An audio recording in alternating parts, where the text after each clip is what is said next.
السلام علیکم ورحمۃ اللہ وبرکاتہ۔ بسم اللہ الرحمن الرحیم۔ امریکہ میں ایک نوجوان کلمہ گو مسلمان تھا۔ دفتر میں کام کرتا تھا۔ دفتر میں کام کرنے والی ایک امریکن لڑکی سے اس کا تعلق بن گیا، اور اس کا محبت کا یہ تعلق اتنا بڑھا کہ اس نے یہ محسوس کیا کہ اب میں اس لڑکی کے بغیر نہیں رہ سکتا۔ چنانچہ اس نے والدین کو پیغام بھیجا کہ میں اس سے شادی کرنا چاہتا ہوں۔ اس کے والدین نے کہا کہ ہماری کنڈیشن یہ ہے کہ ہم عیسائی ہیں، آپ کو اپنا دین چھوڑ کر عیسائی بننا پڑے گا، والدین سے قطع تعلق کرنا پڑے گا، آپ اپنے ملک واپس نہیں جایا کریں گے، جس معاشرے میں آپ رہتے ہیں اس سے بالکل آپ ملا ہی نہیں کریں گے۔ اگر آپ یہ سب شرائط پوری کر سکتے ہیں تو ہم اپنی بیٹی کی شادی کر دیں گے۔ یہ نوجوان اپنے جذبات میں اس قدر مغلوب الحال تھا کہ اس نے یہ تمام شرائط قبول کر لیں اور اس نے شادی کر لی۔ مسلمان بڑے پریشان، کبھی کبھی وہ اس کو تلاش کرنے کی کوشش کرتے مگر یہ ان سے ملنے سے بھی گھبراتا، کبھی کہیں کسی کو دیکھ لیتا تھا تو دور کترا جاتا تھا۔ لوگ بالآخر تھک گئے، کسی نے کہا اس کے دل پر مہر لگ گئی، کسی نے کہا مرتد ہو گیا، کسی نے کہا کہ اس نے جہنم خرید لی، کسی نے کہا کہ اس نے بڑا مہنگا سودا خریدا۔ ہر ایک کی اپنی اپنی باتیں تھیں۔ 3-4 سال اسی حال میں گزر گئے، یہاں تک کہ دوست احباب سب کی یادداشت سے بھی نکلنے لگ گیا، بھولی بسری چیز بنتا چلا گیا۔ ایک دن امام صاحب نے فجر کی نماز کے لیے جب دروازہ کھولا تو دیکھا کہ یہ نوجوان آیا۔ اس نے وضو کیا اور مسجد میں نماز کی صف میں بیٹھ گیا۔ امام صاحب بڑے حیران ہوئے، ان کے لیے تو یہ چیز بالکل عجیب تھی۔ نماز پڑھائی اور اس کے بعد اس سے سلام کیا، پھر اس کو لے کر اپنے حجرے میں گئے اور پوچھا کہ آج بڑی مدت کے بعد، بڑے عرصے کے بعد آپ کی زیارت نصیب ہوئی۔ اس وقت اس نے اپنی حالت بتائی کہ میں نے اس لڑکی کی محبت میں اپنا سب کچھ قربان کر دیا، بہت کچھ میں نے ضائع کر دیا اپنا، لیکن جس گھر میں رہتا تھا میرے اس گھر میں اللہ کا قرآن رکھا ہوتا تھا۔ میں جب کبھی آتا جاتا اس پر میری نظر پڑتی تو میں اپنے دل میں سوچتا کہ یہ میرے مولا کا کلام ہے، یہ میری اللہ کا قرآن ہے اور میرے گھر میں موجود ہے۔ میں اپنے نفس کو ملامت کرتا، اعمال تو میرے برے تھے لیکن دل مجھے کہا کرتا تھا کہ نہیں، جس کا میں نے کلمہ پڑھا ہے اس سے محبت ضرور کرتا ہوں، اس کی نشانی یعنی قرآن مقدس میں نے اپنے گھر میں ضرور رکھی ہے۔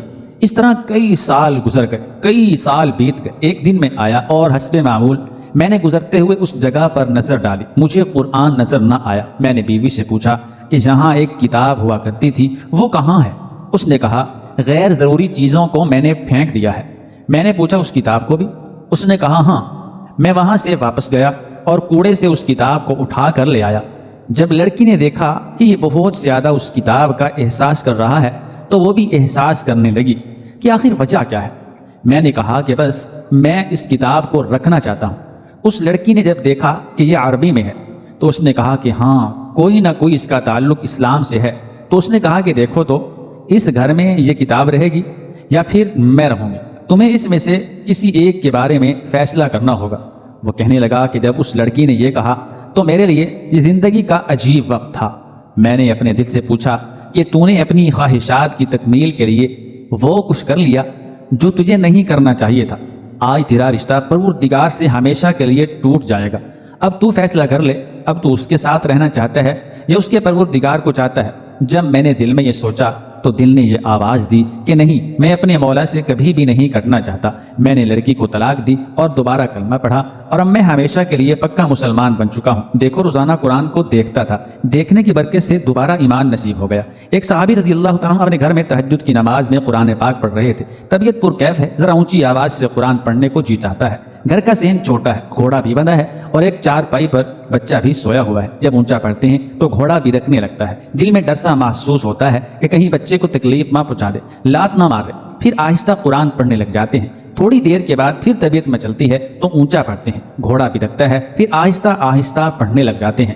بس یہ کچھ تقریباً ساری رات یہی کچھ ہوتا رہا۔ جب انہوں نے صبح کے وقت دعا کے لیے ہاتھ اٹھائے تو ان کی نگاہ آسمان پر پڑی۔ کیا دیکھتے ہیں کہ کچھ روشنیاں نہایت تیزی کے ساتھ ان کے سر سے دور آسمان کی طرف جا رہی ہیں۔ حیران ہوئے کہ یہ کیا ہے۔ چنانچہ صبح نبی اکرم صلی اللہ علیہ وآلہ وسلم کی خدمت میں حاضر ہوئے اور عرض کیا کہ اے اللہ کے نبی صلی اللہ علیہ وآلہ وسلم، رات میرے ساتھ یہ معاملہ ہوتا رہا۔ اونچا پڑھتا تھا تو ڈر محسوس ہوتا تھا کہ میرے بچے کو تکلیف نہ پہنچ جائے، اور آہستہ پڑھتا تھا تو پھر طبیعت مچلتی تھی کہ اونچا پڑھوں۔ جب میں نے دعا کے لیے ہاتھ اٹھائے تو نگاہ آسمان کی طرف اٹھی، میں نے کچھ روشنیاں دور جاتی ہوئی دیکھی۔ اللہ تعالیٰ کے محبوب صلی اللہ علیہ وآلہ وسلم نے ارشاد فرمایا کہ جی اللہ تعالیٰ کے فرشتے تھے جو تیرا قرآن سننے کے لیے آسمان سے نیچے اتر آئے تھے۔ اگر تم اونچی آواز سے پڑھتے رہتے تو آج مدینہ کے لوگ ان فرشتوں کو اپنی آنکھوں سے دیکھ لیتے۔